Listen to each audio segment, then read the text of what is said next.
Hi, in this presentation we will continue um, practicing and executing Prolog programs for artificial intelligence.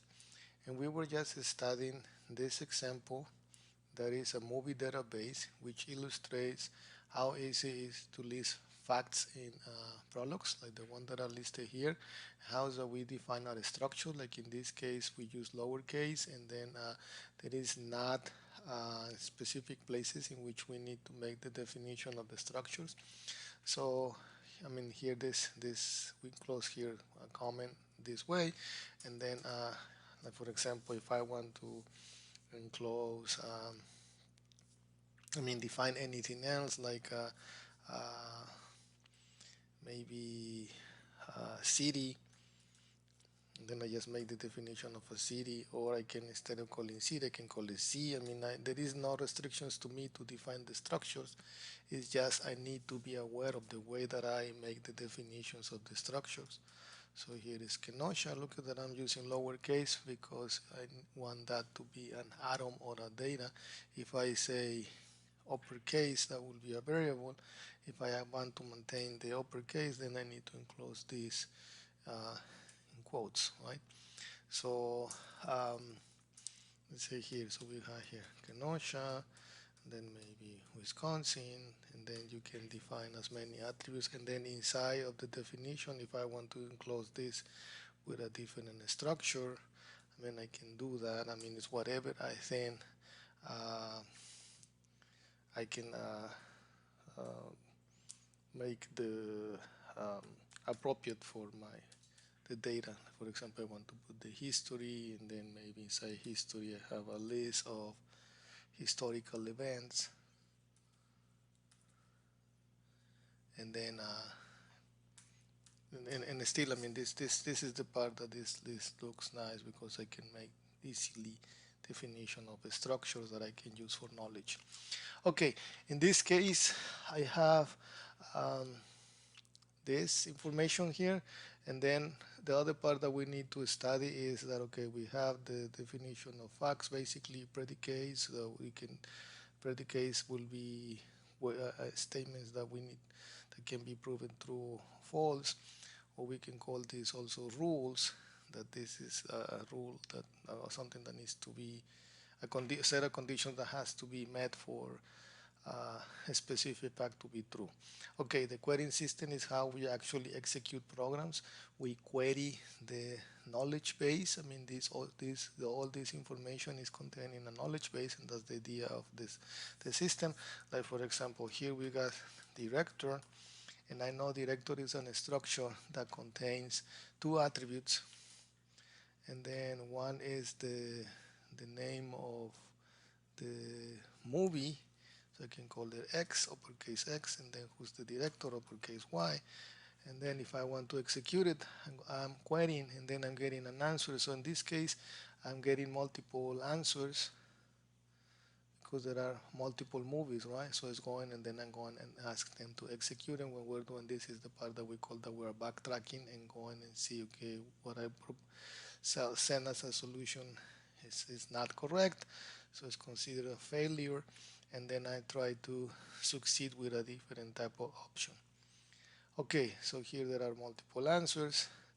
Now here in my query I can add all the type of information, like for example movie, um, let's say uh, it's just strings, right? So then let's say if this person has been the director on multiple movies. So then I ask here in the query system, then I execute, and it looks like it looks that we just got one answer. So it means that it didn't give me the option for one. Now something else that I didn't notice that I'm getting here is a singleton variable A.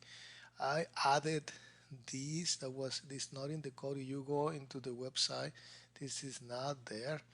I just was curious how many movies were on there, so I just added this for myself just to check how many. I mean, like a counter.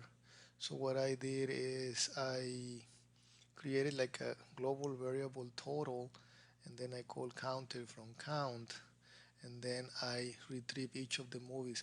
When I put here the underscore, it means I don't care about the value, because what it's telling me here is I'm getting the value of an A and I never use that A. So I just need to put the underscore there before the A. And he says, okay, just get it in that variable, but I don't really care about the value. And then retract the totals. So this is my global variable, that on X. What I'm doing is deleting that, and now I'm creating a variable Y that assigns, that increments the value in total, and then assert is saving that in my knowledge base. But this assert and retract gives me the option of adding and deleting information. And then fail is forcing the backtracking in this case. So it's forcing in the way that, okay, I don't want that answer, I want you to go other answer. So it's kind of forcing like a loop. It says, oops, I failed, let me try another option, another option. So it's because there are multiple movies, it's gonna be trying and trying and trying until there is nothing else, because this is an approach like depth first search. What in this node, and we're not moving from here. This is one option for counter until I explore all possibilities from here. When there is no more options from here, I go to the next one, which is counter. And then in next one, this one, I retrieve the total value and then I print it. Okay, so then let's see if I have my counter correct. Count dot execute. It says there are 64 movies, and look at that, the warning about the variables is no longer there. Okay, then here there is an exercise that says if we can query the system, like for example, in which year was the movie American Beauty released. So American Beauty is here, and then movie information is there. So then actually the answers are right here, and we can just say that I'm querying the system and giving this information, and I'm placing a variable here. And the way that we place a variable is an uppercase letter, right? So here, if I do this and then I execute it, it says 1999. So let's see here, movies that are released the same year. Uh, the C part. Oh no, these are rules. So here, I think you can go and study one of those. That's what I will ask you in the exercise, in the discussion exercise, the discussion activity. In the discussion activity, I will ask you that you test the queries that are here and the answers are here. And let's go over some of them. I mean, I was checking here, actor. Let me see, this must be 1, 2, 3, 4, 5. 1, 2, 3, 4, 5. Find an actor who has appeared in more than one movie. So here is just saying the M, uh, this is movies, and then this variable A and this A is the same, and the movies are different. So it's just checking that. So there are multiple actors there that they have been in more than one movie. And then, I mean, you can go and check the information that is here and study the queries that are right here. So what I will help you is with answering the rules. I don't think the rules are there. Let me show you how that you do. So here queries. So when you do queries, when you're querying the knowledge base, what you do is you execute this in the query prompt. So you execute it here, like here I executed this here, and this is how you execute it. So you execute programs by querying the system. So here I query the system, I execute it, and then I get the answers that way. Rules, you don't execute rules here. You place the rules in the program. So for example, this will be they want us to create a rule, and then movie was released after the given year. So, okay, so let's place that here. So I'm gonna add the rule colon dash, and then we will make the definition release. So M is movie, and so movie, I'm gonna get it from here.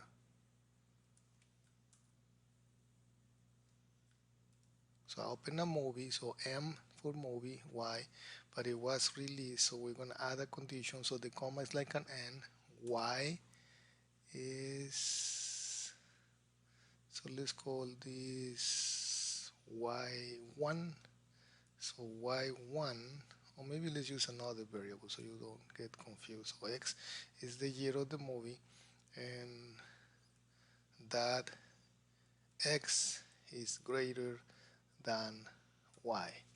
So then that should meet the condition. So movie M came out in, no, I'm sorry, what is the rule? Here, the movie was released after the given year. So what we expect is that they're gonna have an M, and then I provide a year, and I query the system, I look for a fact, so I look for a movie, but I will get that M if that X is greater than that year.